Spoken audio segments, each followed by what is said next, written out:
పలికిస్తుంది. అందరూ కూడా మీ మనస్సంకల్పితాలు నెరవేరడానికి శుభ సమయం. సర్వ దేవతలు వీక్షిస్తున్నటువంటి శుభ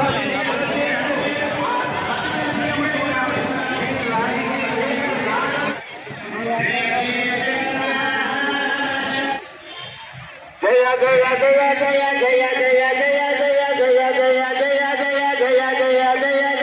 హాయ్ ఫ్రెండ్స్, ఈ శివపార్వతుల కళ్యాణం రాజమండ్రిలో అంగరంగ వైభవంగా జరుగుతుంది. ఇది పుష్కర్ కళ్యాణం అని ఎందుకన్నానంటే TV5 యాజమాన్యం ఈ శివపార్వతుల కళ్యాణం స్టార్ట్ చేసి 12 సంవత్సరాల నుంచి దిగ్విజయంగా చేస్తూ వస్తున్నారు. మధ్యలోని రాజమండ్రిలో ఒకసారి ఈ కళ్యాణం చేయడం జరిగింది 2015 సమయంలో. తర్వాత 2024లో మళ్ళీ రాజమండ్రిలో రెండోసారి ఇక్కడ చేద్దామని నిర్ణయించుకున్నారు. కారణం ఏంటంటే 12 సంవత్సరాల నుంచి ఒక్కొక్క ఊర్లోని చేసుకుంటూ వచ్చారు. అలాగే 12వ సంవత్సరం రాజమండ్రిలో చేద్దామన్న కారణం కూడా ఎప్పుడు రాజమండ్రికి పుష్కరాలు వస్తాయి కదా, 12 సంవత్సరాలకు ఒకసారి వస్తుంటాయి. అందువల్ల ఈ 12వ సంవత్సరం కూడా రాజమండ్రిలో చేయాలని నిర్ణయించుకొని పెద్దలు 12వ సంవత్సరం ఇక్కడ ఏర్పాటు చేయడం జరిగింది. అందుకనే పుష్కర కళ్యాణం అని అన్నాను. ఇలాంటి కళ్యాణం చూడాలి అనుకుంటే ఎక్కడ పడితే అక్కడ జరగదు కదా. ఇవాళ ఒక అద్భుతాన్ని చూడబోతున్నాం మనం. మొట్టమొదటిసారిగా రాజమండ్రి మహేంద్రవరంలో ఇంత పెద్ద యొక్క స్ఫటిక శివలింగానికి అభిషేకం జరుగుతున్నది. ఇటువంటి కార్యక్రమాలు నిర్వహించినటువంటి TV5 యాజమాన్యానికి, హిందూ ధర్మం యొక్క యాజమాన్యానికి కూడా మనందరం కూడా కృతజ్ఞమై ఉండాలి. ఇవాళ మరొక విశేషం జరుగుతున్నది. మనం చిన్నప్పటి నుంచి చెప్పుకుంటూ వస్తున్నాం, సాధువునాం దర్శనం పుణ్యం. సాధువుల యొక్క దర్శనమే పుణ్యం అంట. స్మరణం పాపనాశనం. సాధువుల యొక్క పేర్లను స్మరిస్తే పాపం మొత్తం నశించిపోతుంది. సంభాషణం కోటి తీర్థం. సాధువులతో కనుక సంభాషిస్తే కోటి తీర్థములలో స్నానం చేసినటువంటి పుణ్య ఫలితం లభిస్తుంది. వందనం మోక్ష సాధనం. వారికి వందనం చేసుకుంటే మోక్షం కలుగుతుంది. అటువంటి యొక్క ఇవాళ ఒక పరమ పవిత్రమైనటువంటి 2 పీఠములకు చెందినటువంటి జగద్గురువులు, సిద్ధులు, యోగులు, సనాతన ధర్మాన్ని కాపాడడానికి ప్రయత్నించినటువంటి యువ సైనికులు, వారందరూ కూడా మనల్ని ఆశీర్వదించడానికి ఇవాళ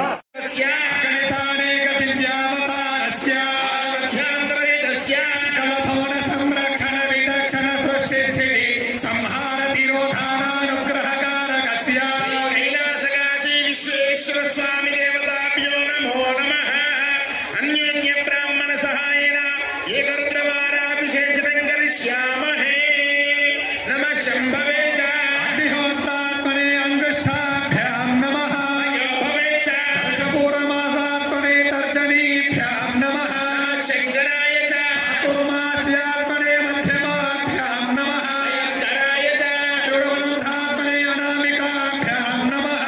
శివాయ చ జ్యోతిష్టోమాత్మనే కనిష్ఠికాభ్యాం నమః. శివధరాయ చ సర్వకృత్వాత్మనే కరతలకర పృష్ఠాభ్యాం నమః. శంభవే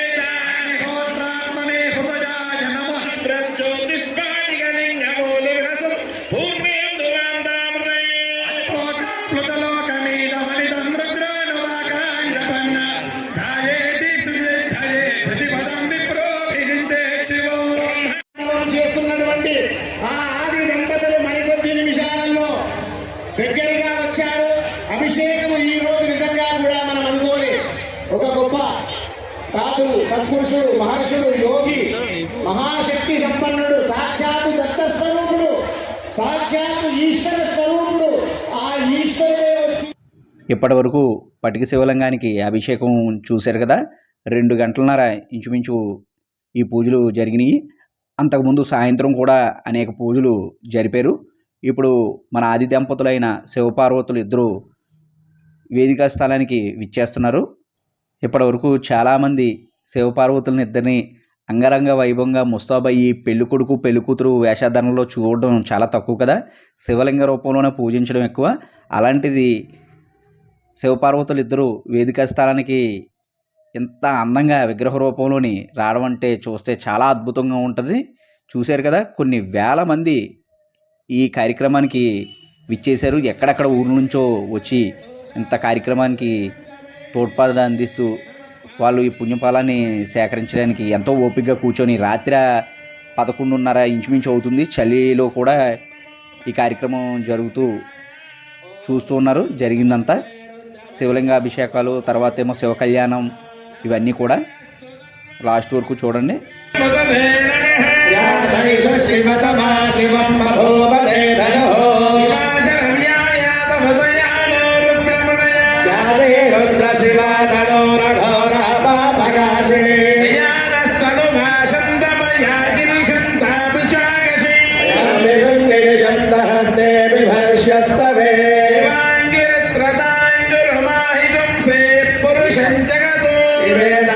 ఇక్కడ కనబడుతున్న పీఠాధిపతులే ముఖ్య అతిథులుగా పాల్గొన్నారు. చాలా గొప్ప వ్యక్తి, గొప్ప పూజనీయులైన పెద్ద పీఠాధిపతి అంట. అలాగే టీటీడీ చైర్మన్గా రీసెంట్గా నియమితులైన బిఆర్ నాయుడు గారు కూడా ఈ కార్యక్రమానికి విచ్చేశారు. టీవీ5 యాజమాన్యం, అలాగే గురువులు, సిద్ధులు, పండితులు, పూజ్యులు అనేక మంది ఈ కార్యక్రమంలో పాల్గొన్నారు. రాజమండ్రి ప్రజానికమే కాకుండా చుట్టుపక్కల ప్రాంతాల నుంచి కూడా భక్తులు అనేక వేల సంఖ్యలోని పాల్గొన్నారు.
అనేక యుగాల నుంచి రాజుల కాలం నాటి వరకు హిందువులు అనేక వీరోచితమైన పోరాటాలు చేస్తూ దుష్టశక్తుల్ని, దేశం మీదకి వచ్చిన ఇతర మతస్థుల్ని తరిమి కొట్టేవారు. అనేక దాడుల్ని ఎదుర్కొన్నారు. అలాంటిది ఎవరు చెప్పారో ఏంటో పూజలు చేయండి పుణ్యం వస్తుందని నేర్పించడంతోనే అందరూ సాధు జంతువులాగా హిందువులు తయారవడంతో ప్రపంచం మొత్తం మీద అనేక మతస్థులు హిందువుల్ని ఊచకోత కోస్తూ, అనేక మంది ఆడవారిని మానభంగాలు చేస్తూ, చంపుతూ, మత మార్పులు చేస్తూ ఇన్ని విధాలుగా జరుగుతున్నప్పుడు పారిపోతున్నారు. ప్రాణాలు దక్కించుకోవడం కోసం పిరికివారిలా పారిపోతున్నారు. కనుక అనేక మంది పీఠాధిపతులు, గుడుల్లో ఉండే పూజారులు హిందువులకి నేర్పించండి క్షత్రియుల్లాగా బతకమని. దేశంలో ఏ గవర్నమెంట్ ఉంటే మనం బాగుంటామన్నది చెప్పండి. అనేక విద్యలో ఆరితేరి ఉండాలి. అనేక హిందూ సంస్థలో ప్రతి ఆడవారు, మగవారు జాయిన్ అవ్వమని చెప్పండి. లేదా హిందువులు ప్రతి ఒక్కరు ఇలాగ పూజలకి అనేటప్పటికి వస్తున్నారు గానీ, మన గుళ్ళు మీద గానీ, మన దేవీ దేవతల విగ్రహాల మీద గానీ దాడులు జరుగుతున్నప్పుడు ఎవరు పట్టించుకోవట్లేదు. ఇయన్నీ చాలా వరకు తెలుసుకోండి.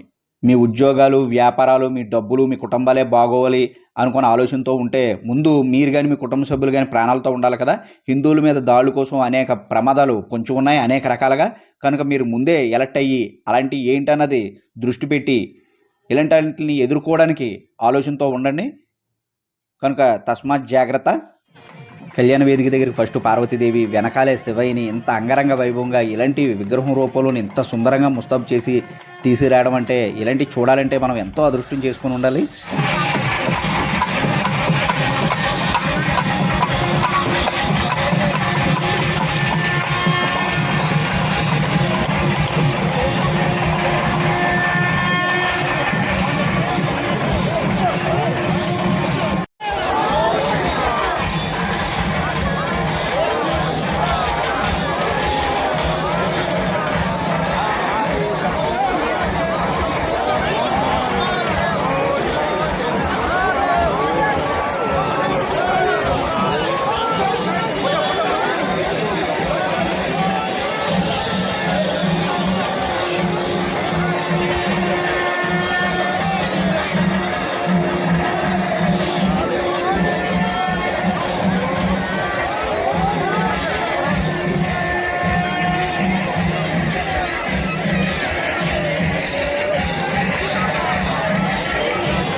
హిందువుల కోసం పోరాడుతున్న అనేక హిందూ సంస్థల్లో జాయిన్ అవ్వండి, లేదా వారికి ఆర్థిక సహాయం అందించండి. లేదు హిందువుల చైతన్యం కోసం, హిందువుల కోసం పోరాడుతున్న యూట్యూబ్ ఛానల్కి కూడా మీరు ఆర్థిక సహాయం అందించి వాళ్ళకి తోడ్పాటును అందించండి. మన యూట్యూబ్ ఛానల్ సబ్స్క్రైబ్ చేసుకోండి, లైక్స్, షేర్స్ చేయండి. Thank you for watching our videos. Me Kuppala Ravishankar.